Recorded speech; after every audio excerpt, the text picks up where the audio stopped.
Welcome to Trending in Education. Mike Palmer here. Really happy today to have Jennifer Lee from Photomath here with me. We're going to talk about math. We're going to talk about apps and how kids are learning math and getting help. But before we get to any of that, I want to welcome Jennifer to the show.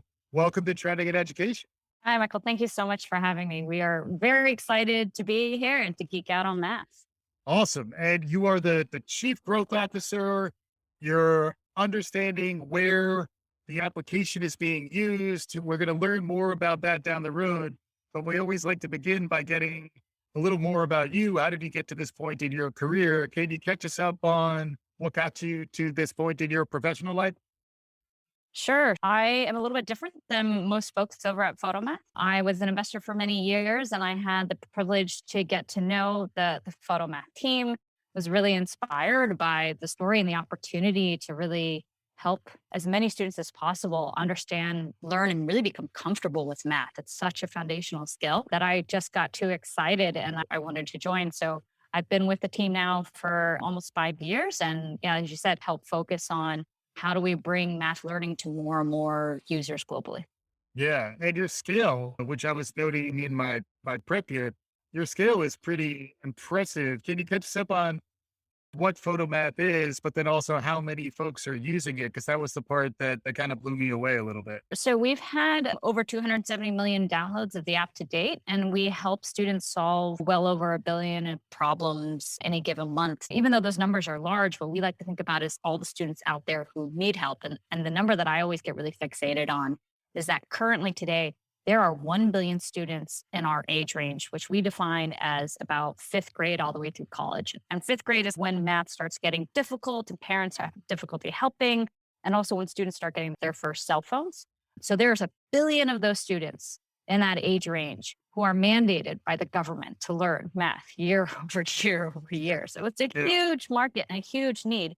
And also we think then about the kind of 1.5 to 2 billion parents and teachers who are trying to support those students. I'm a little biased in that I've always enjoyed math and I've taught math, and it's something it's a very foundational way in which I understand the world around me. And I get frustrated when I hear now people don't even have access to that mindset that math can be like a natural way of understanding the world, just like language is. And that's why when I started to see the use case, which is to your point, the rising generation of kids, they have smartphones most likely in some capacity, and they're struggling with math in some capacity. So the idea that you're trying to be that facilitator to this experience so that kids don't get so frustrated, so that there's so many competing things out there. It sounds like there's a real need for Yeah, precisely. resources like what you've built. Can you describe that a little bit?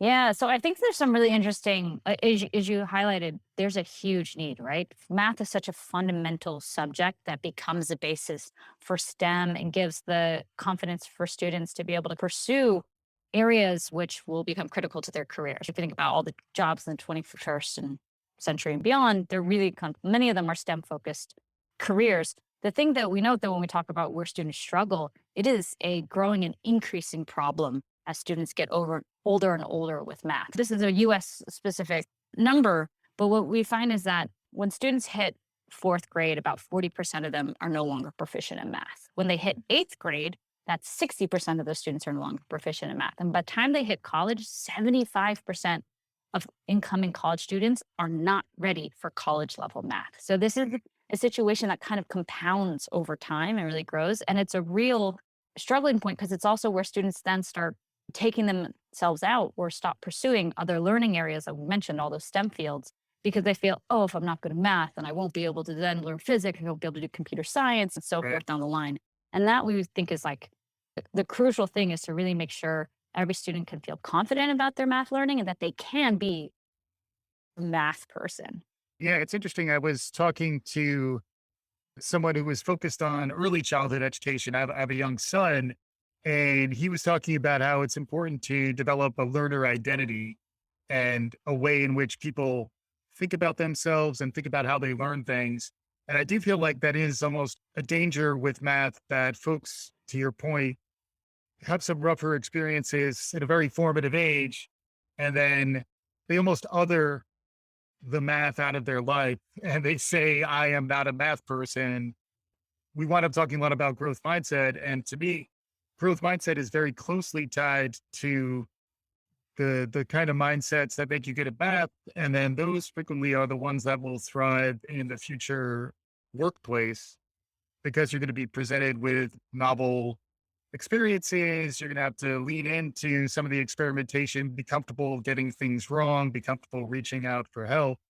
I was struck by that looking at your application where like it is providing a lot of like that scaffolding through the problem. Can you describe a bit what Photomath is and where it helps? Sure.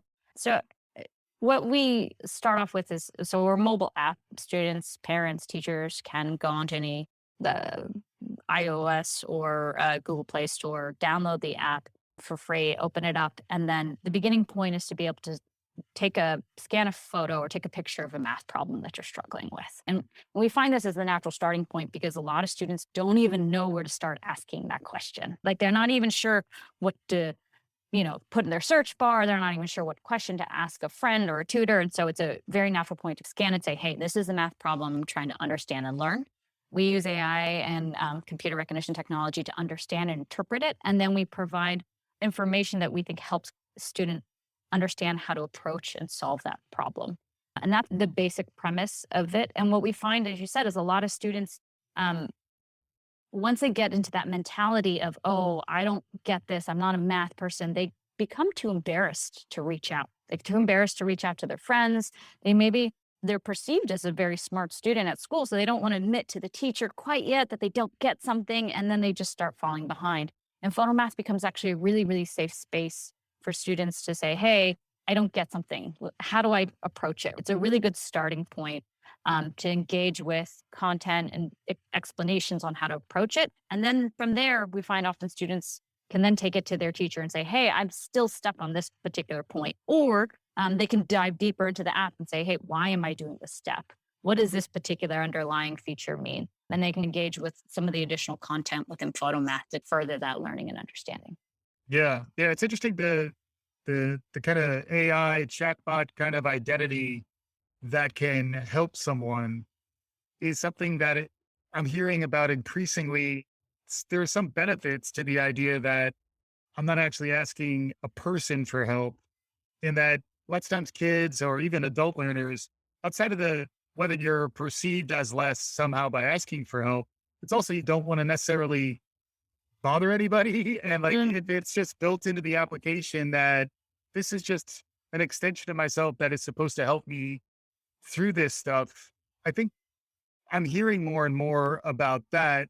And I'd love to get a little bit of your perspective on that blending and augmentation of human with the app to make them.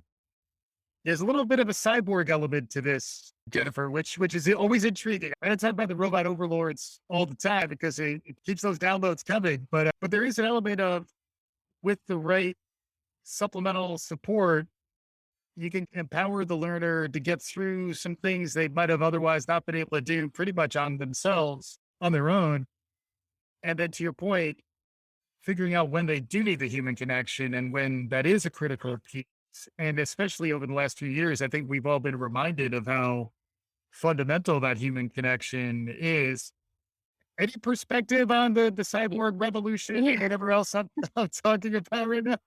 I think, Michael, you really hit the nail on the head. And the word that I want to latch on to is the word empower, right? And for us, Photomath, what we do is like we have um, a huge set of amazing engineers, AI engineers, research set, math R&D specialists who really think about how do we enable technology to empower the student, to make them feel confident that they can learn. And we try to do that throughout our organization and throughout our product build. One of the most obvious ways is what I talked about initially is like, how can we understand what it is the student is trying to learn? But then we also use AI throughout to ensure like, how do we make sure that we can create content that is meaningful for students in a really scalable and efficient way that's super high quality. And I think having that standard, like utilizing computer as much as possible and software programs to help generate some of that content enables us to have a higher level of quality and consistency.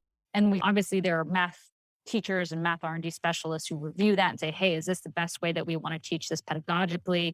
Is this the most effective way to teach it? And really interesting when we can start using some of this AI. Is this the most effective way to teach it in this country or in that, but another country based off of the way that their curriculum is set up, even down to the state level and eventually down to the personal level, right? So Right. even if you're a student sitting in Arizona or Florida or in Jakarta in Indonesia, there might be one way that you are taught math that aligns with your curriculum, but you could actually see there could be other means that work well for you, different presentation of information, visuals, audio components. And how do we understand what eventually works best for you as an individual, given the curriculum and what you're trying to study? So that's how we think a lot about applying our AI research and our machine learning algorithms. It's like, how do we continue to understand better what the student wants to learn, how they learn, and how do we then utilize it also to create content more effectively? And those Mhm. all kind of combine together in a big circular loop that we call our content growth loop.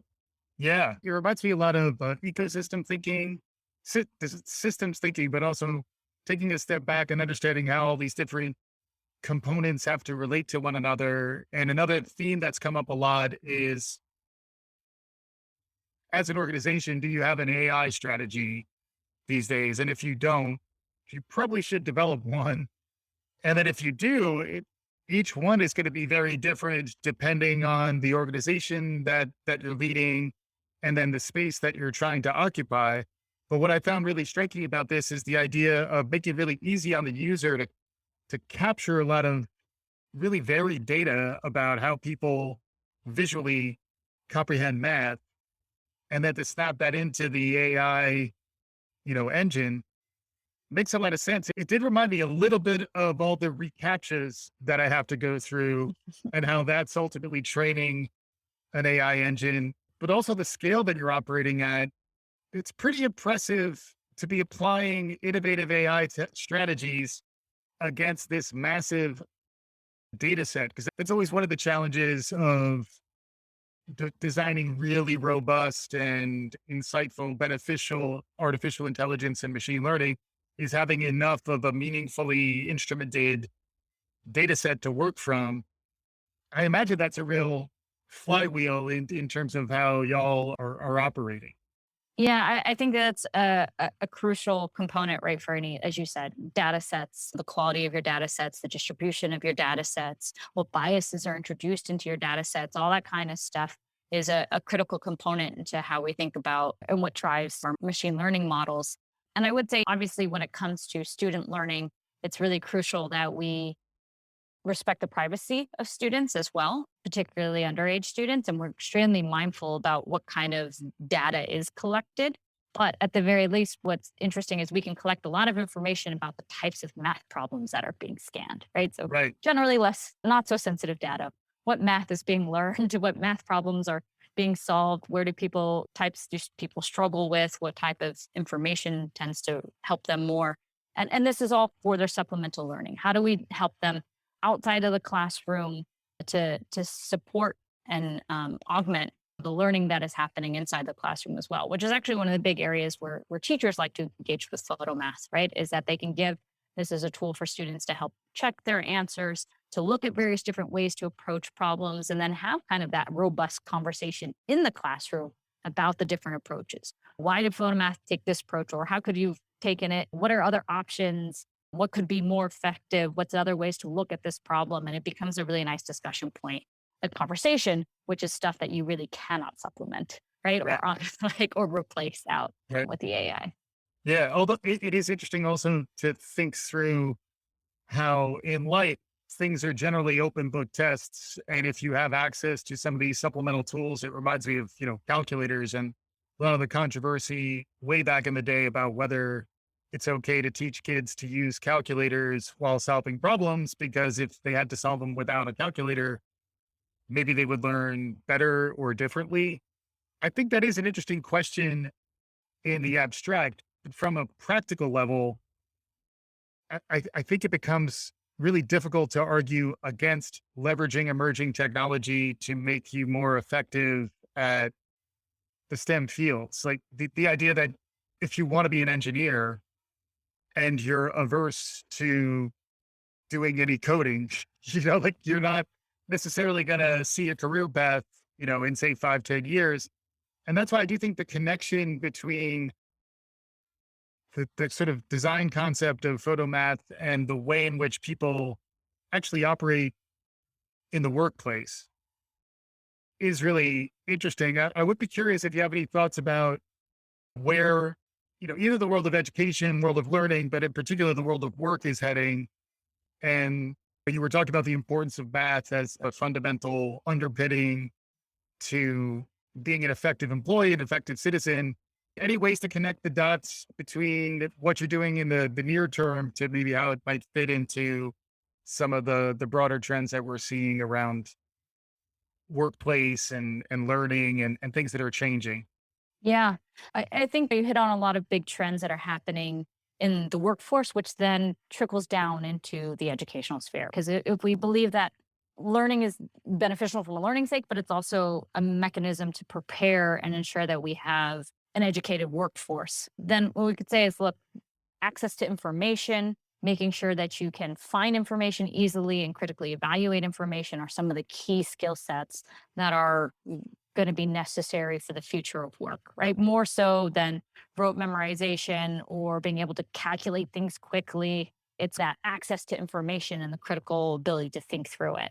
And then I think when we think about that overall trend, what we are really supportive of on the educational side is when it comes to certain types of learning, there's different types. There's procedural learning, conceptual learning, being able to apply things more generally, right? Like mastery of information.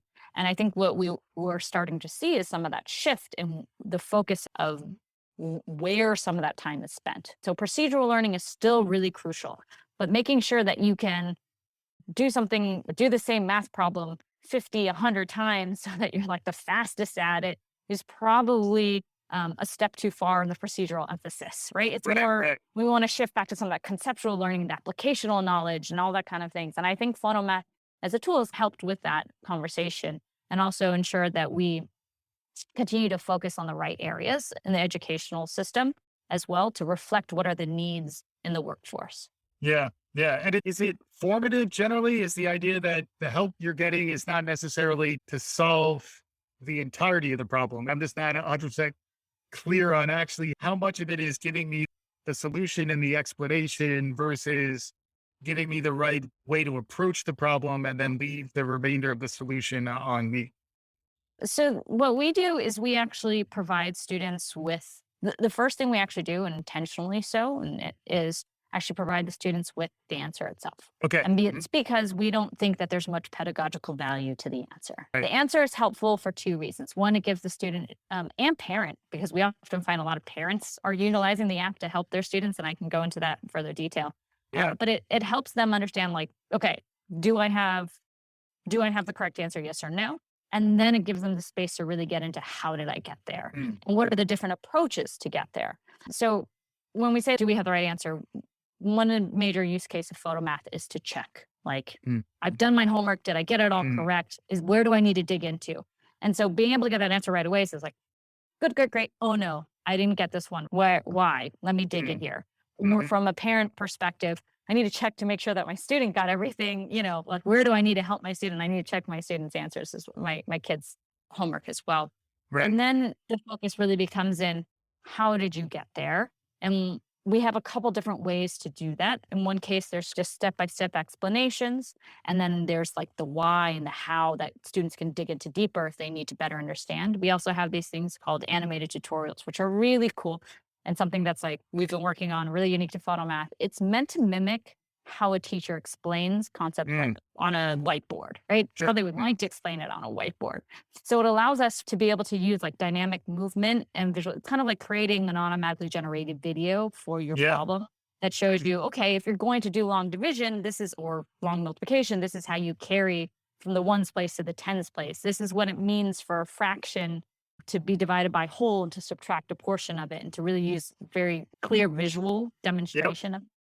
Or Mhm. if we're thinking about how do I do the determinative of matrices, like it actually can show you and move the columns and numbers over and show you the diagonals in a way that a teacher would like to. And for a lot of this, what we're talking about is once you're presented with a problem, how do you really approach it? How do you get into what are the steps necessary? And then allowing the student or the parent who's utilizing the app to determine what is the level of help that they need, right? Rather than being very formulaic or didactic about, hey, you have to learn, like, here's the next step, here's the next step. We're going to present you the information, and then where you need extra help, you can dig into further. So, Mhm. why am I doing this step? If you already know why, we don't, Right. fine, move on, right? Right. Right. Right. And That so makes that's sense. Photomath's approach to how we present and illustrate the information that we're sharing or we're presenting to students. That makes sense. Yeah. And why withhold it if you have it? You know what I mean? There's an element of asking those fundamental questions because I think some of those are being challenged nowadays just around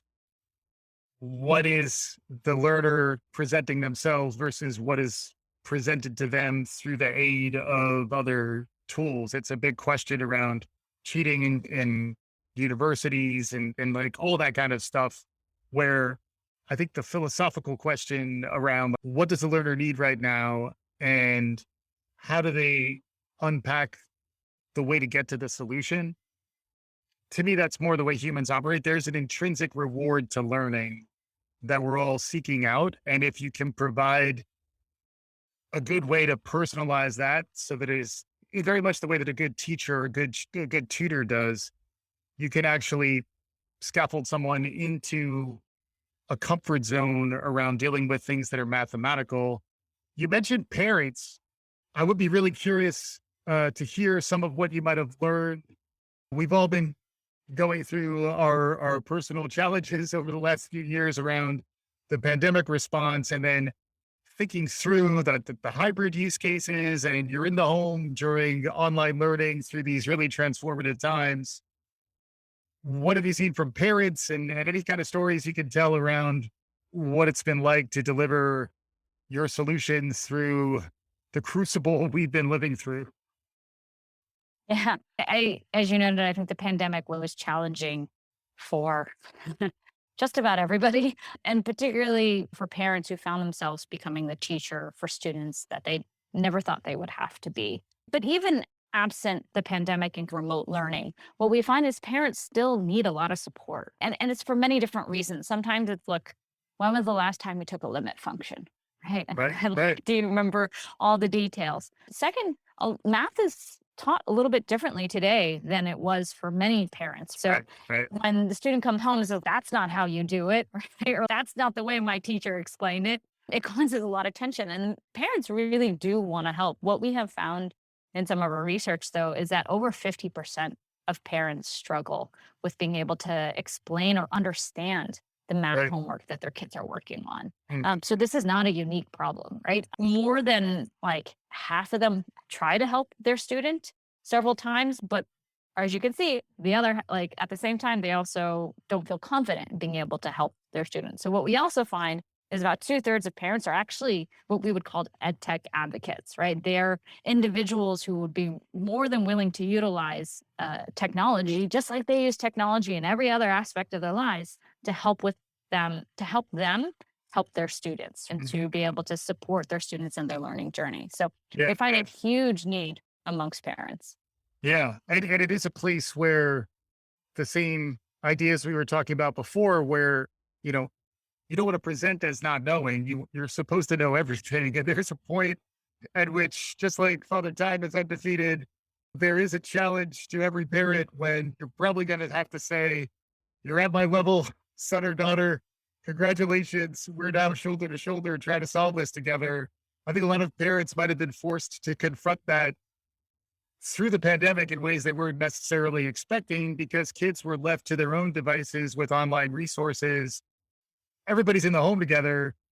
You have Yeah. to admit, maybe I don't know, which is why I would be curious about how you think about adult learners and tools like Photomath, because it sounds like right now you go right into college, but by the time you're college age, as I was looking at your website, I was like, you know what? Even though I'm good at math, I could probably use a little refresher course.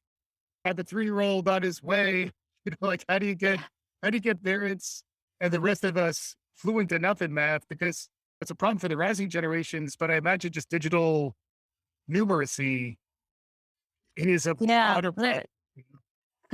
I and I'll address that on two different fronts. So one, personally, as a parent myself, like I'm definitely preparing for these challenging math questions that are coming down, and even already starting to be like, oh, need to brush off some of those multiplication skills. The origin story of Photomath actually is our founder and CEO, Dahmer Sable, is an engineer. He's, you know, very familiar with technology, very comfortable with math. But Photomath actually started because he was trying to help at the time his 14-year-old son with his Yeah. math homework. Yeah. And there was this realization of like, if I, as an engineer who am very good at math, feel very comfortable with math, am struggling to explain it well to my kid, to refresh these things, imagine all the other parents out there and imagine all the other students out there. And when we talk about students, I mean, I think you talked about like, college students. I think what many people don't know is that the average age of a college student in the United States is 25 years old. Hmm. Yes, there are a lot of traditional students out there, 18 to 22, straight out of high school, going into college. But the majority of college students now are actually non-traditional students. These are Yeah. adult learners who are going back to get advanced degrees or bachelor's associate's degrees to help increase their economic outcome, to improve their ROI.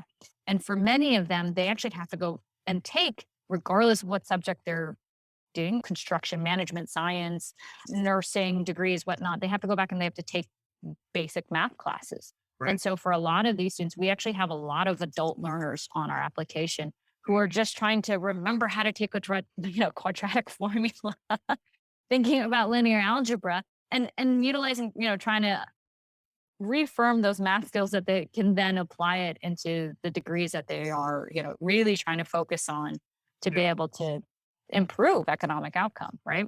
Yeah. Yeah. Makes sense. And so now you have all the other trends you can see on the back end, I imagine, with a platform like this is which areas of math are becoming more hot and more folks are seeking help around.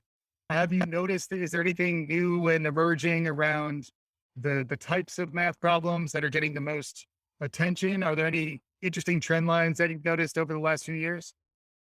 Algebra still continues to surprisingly be the number one topic, and it's the most common. It is the topic that's most studied in high school. It's the topic that's most studied even in college today. We are seeing some interesting trends also in pickup in statistics. It's an area that we want to continue to dive and build our ability to support. Yeah. Yeah, I would say that those are probably the interesting areas. Yeah. Uh, I think you still, as a guy, I'm still hashtag team calculus, Jennifer. And I saw that calculus is still, this calculus frequently stats is replacing calculus in a lot of folks' hierarchy. And for me, just it takes all kinds of people. It takes all kinds of maths. It's mathematics is plural for a reason.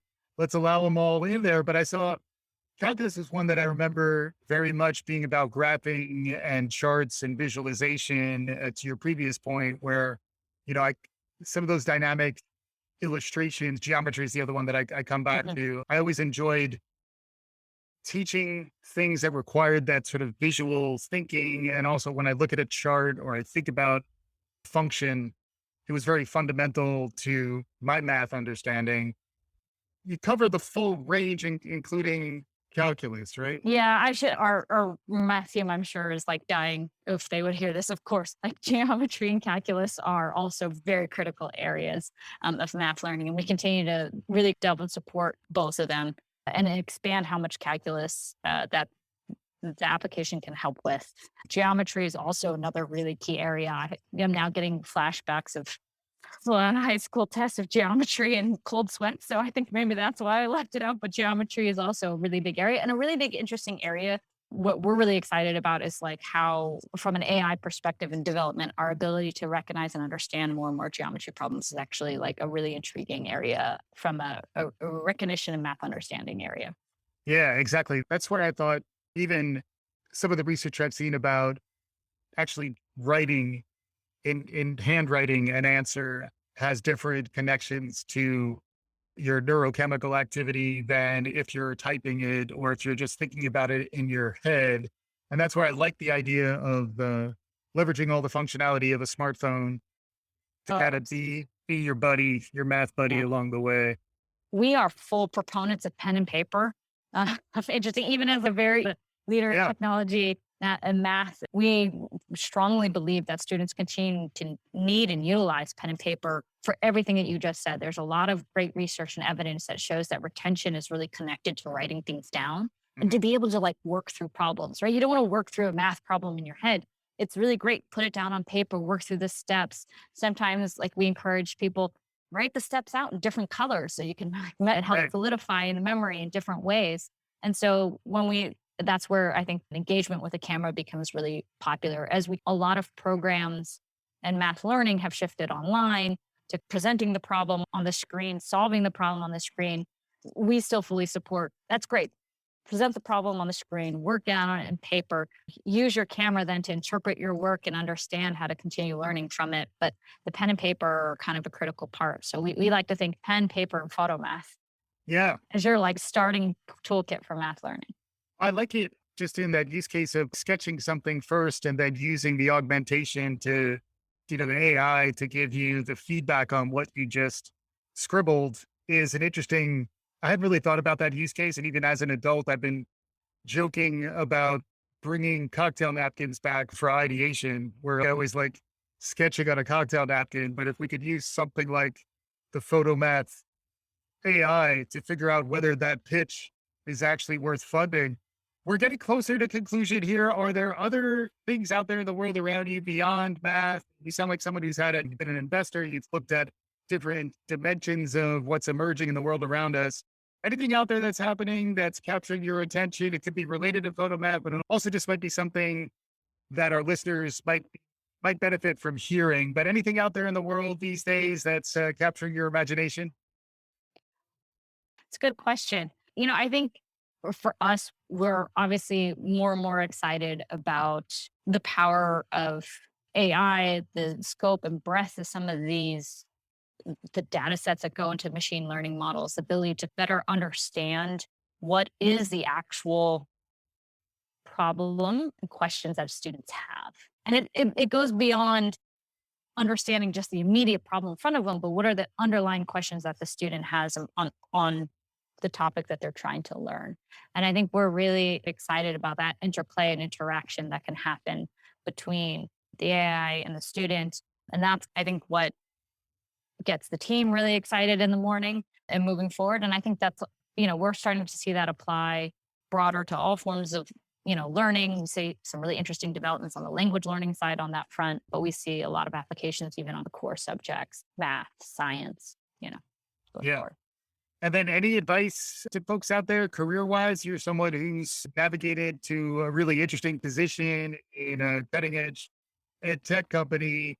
Our listeners maybe from any dimension of the learning ecosystem, but any advice to folks out there around their charting their career path, finding meaning, finding purpose in their lives?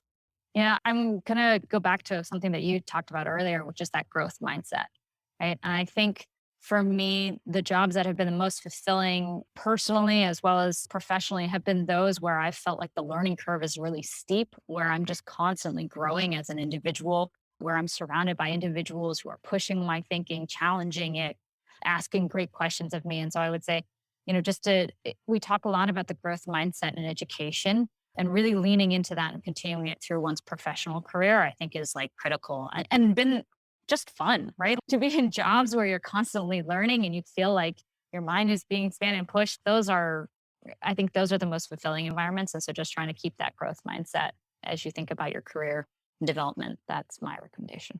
That's fantastic stuff. If folks are curious about anything we talked about, is there a website they should go to?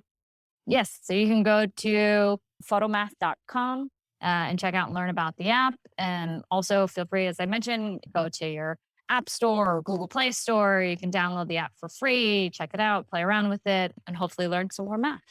Awesome. I even saw that if you like to solve math problems, there might be opportunities to do that work, which is something I used to do earlier in my career. And I was thinking, should I start my math problem solving side hustle again? The jury's still out, but Jennifer, it was wonderful having you on the show. Thank you so much. And I really appreciate you having us, Mike. It's been a lot of pleasure to talk about math and education and the application of technology to help, students continue to learn.